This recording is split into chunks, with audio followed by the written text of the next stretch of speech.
So ఆ క్రమంలో ఖమ్మంలో ఇది గుడిసెలు చూద్దాం. ఇల్లు ఇచ్చే శాఖ మంత్రిగా, ఇళ్ల స్థలాలు ఇచ్చే శాఖ మంత్రిగా చెప్తున్నా. ముఖ్యమంత్రి గారు కూడా నాకు స్పష్టంగా చెప్పడం జరిగింది. నష్టపోయే వాళ్ళు, అర్హులైన వాళ్ళు, గతంలో ఎవరైతే తీసుకొని నిరుపేదలు అక్కడ నివసిస్తున్నారో, ఇళ్ల స్థలాలు కానీ ఇతరత్ర బెనిఫిట్ పొందిన వాళ్ళు ఉన్నారో వాళ్ళందరికీ తగు న్యాయం ఆ శాఖ మంత్రిగా గౌరవ ముఖ్యమంత్రి గారి సూచనలతో 100% చేస్తాం. ఈ సందర్భంగా మీకు కూడా రాష్ట్ర ప్రజలకి ఈ గ్లోబల్ ప్రచారం చేస్తున్న దానికి ఒక ప్రత్యక్ష సాక్ష్యం ఈ ఖమ్మం వెలుగుమట్లకు సంబంధించింది మీకు చెప్పదలుచుకున్నా. ఏదైతే 15/7/2023 నాడు 15/7/2023 నాడు ఆనాటి ప్రభుత్వం, అహంకారపూరితమైన ప్రభుత్వం, బీఆర్ఎస్ ప్రభుత్వం పరిపాలనలో ఉంది. ఏదైతే ఈ ఎలుగుమట్లదని చెప్తున్నారో వాళ్ళు ఆనాడు కూడగొట్టారో, మేము కూడగొట్టాము ఇవ్వాలని చెప్తున్నారు కానీ ఆనాడే వారు శ్రీకారం చుట్టారు. ఇదిగోండి మీడియా, ఇది నేను చెప్పేది కాదు. ఇవాళ ఏదో దీన్ని మ్యానిపులేట్ చేసేది కాదు. ఆనాడు వీళ్లే కూడగొట్టే ప్రయత్నం చేసి కొన్ని కూడగొట్టారు, మళ్లీ తిరిగి కట్టారు వాళ్ళు.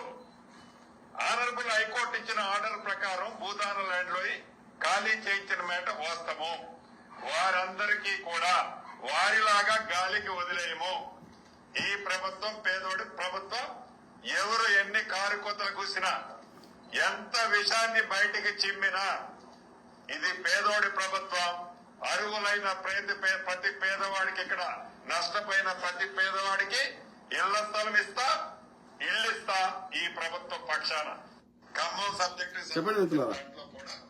సో సాధారణంగా అది ఈవెన్ బీఆర్ఎస్ అయినా సరే నిజంగా ఎవడు ఇప్పుడు కబ్జా పెట్టాలంటే రేపు పాఠశాలలు కట్టడానికి, ఇండస్ట్రీలు పెట్టడానికి, ఇంకేమైనా పనికొచ్చే చేయడానికి, ప్రాజెక్టులు కట్టడానికి ఏడ ప్లేస్ ఉంటుంది? వ్యవసాయం చేయడానికి దానికి రూల్స్ రెగ్యులేషన్స్ ఉన్నాయి కదా. దేనికి ఎంత భూమి కేటాయించాలి, దేనికి ప్రభుత్వ భూమిని. అట్లా బీఆర్ఎస్ హయాంలో ఈవెన్ బీజేపీ హయాంలో కూడా భూమిని కబ్జా పెట్టినంత ఇప్పుడు అదానికి రూపాయికి ఎకరాలు ఇచ్చేస్తున్నారు. సో అట్లా భూమిని దోచుకున్నది బీఆర్ఎస్ వాళ్ళు భయంకరంగా, మామూలుగా కాదు.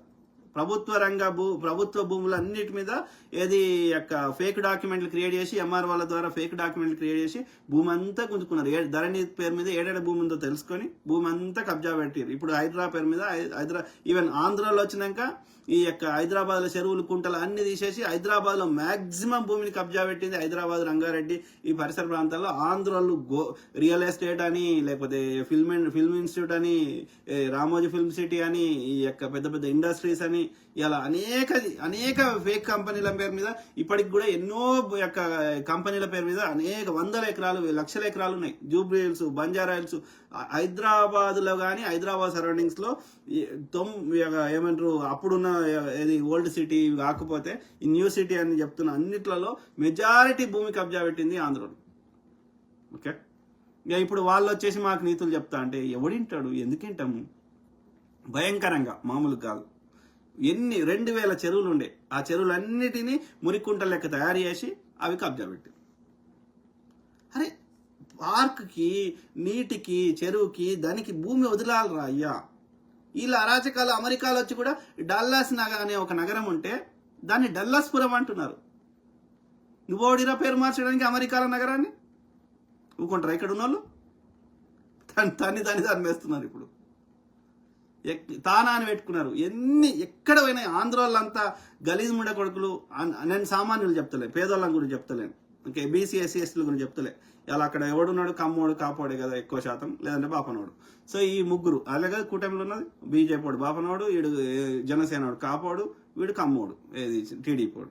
వీళ్ళంతా దుర్మార్గులు. వాడు ఇండియాలోనని, అమెరికాకి రాని, ఏ దేశం పోని అరాచకము, దోపిడి, ఇవి కాకుండా వ్యభిచారము, ఇవి కాకుండా ఈ యొక్క కులపిచ్చి గలీజ్ ముండ కొడుకున్నారు.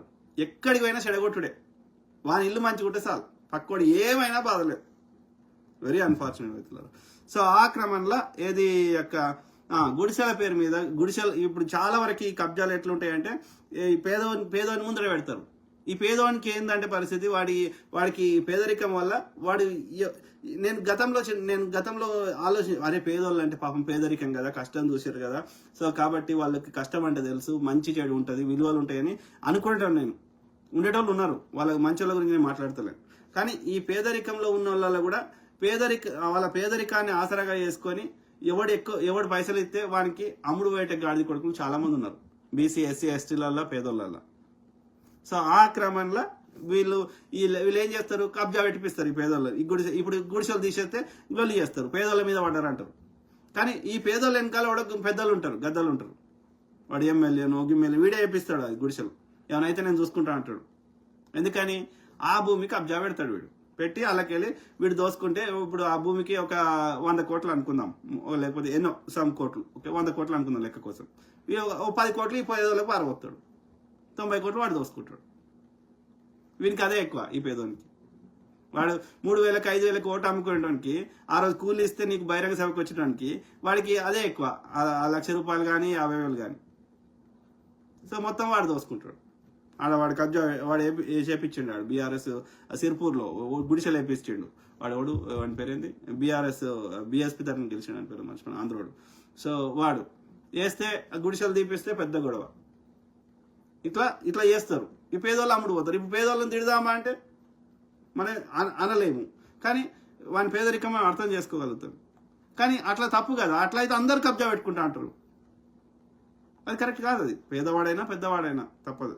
నీకు నిజంగా పేదరికం ఉంటే అప్లికేషన్ పెట్టుకో, నీ ఎమ్మెల్యేకి నీ ప్రజాప్రతినిధికి రిక్వెస్ట్ పెట్టు, సంబంధిత మంత్రికి లేకపోతే ఆ యొక్క శాఖకి ముఖ్యమంత్రి గారికి వినతి పత్రం ఇయ్యి, నా బాధ చెప్పుకో. నువ్వు లైన్లో నీది ఏ పొజిషన్లో ఉంటే అప్పుడు నీకు వస్తుంది, నీకు రావాల్సింది. నీకంటే ముందు అప్లై చేసుకున్న వాళ్ళు ఆల్రెడీ ఉంటారు కదా. సో కాబట్టి దానికి పద్ధతి ఉంది, దానికి ఒక సిస్టమ్ ఉంది.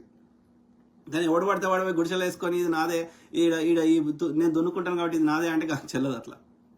అట్లాంటి అందరూ అంటారు. అప్పుడు భూమి ఉండదు మనకు, దేనికి భూమి ఉండదు ఇక వేరే దానికి. సో అది పద్ధతి కాదు. ఓకే, దానికి చట్టం ఉంది, దానికి పద్ధతి ఉంది. సో అది గుడిసెల విషయం.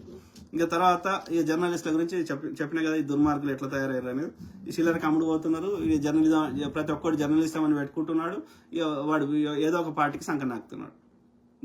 బీజేపీ బీఆర్ఎస్లు దోసుకుంటాయి కాబట్టి ఆ చిల్లర ఇస్తారు కాబట్టి వీళ్ళు ఇప్పుడు ఈ రాకేష్, విప్లవశ్రీ, ఇప్పుడు తులసి చంద్, లేకపోతే ఇంకా చాలా మంది ఇక పేరున్న వాళ్ళు పేరు లేని వాళ్ళు ఇంకా చాలా మంది ఉన్నారు.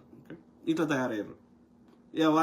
వాళ్ళకి ఒక్క దాంట్లో వాళ్ళకి నచ్చదు. ఇప్పుడు బీఆర్ఎస్ సపోర్ట్ చేసే వాళ్ళకి బీజేపీ నచ్చదు. ఆ బీజేపీ రిలేటెడ్ మంచి కరెక్ట్ చెప్తారు, ఇక మిగతా అన్ని విషయాల్లో తప్పు చెప్తారు.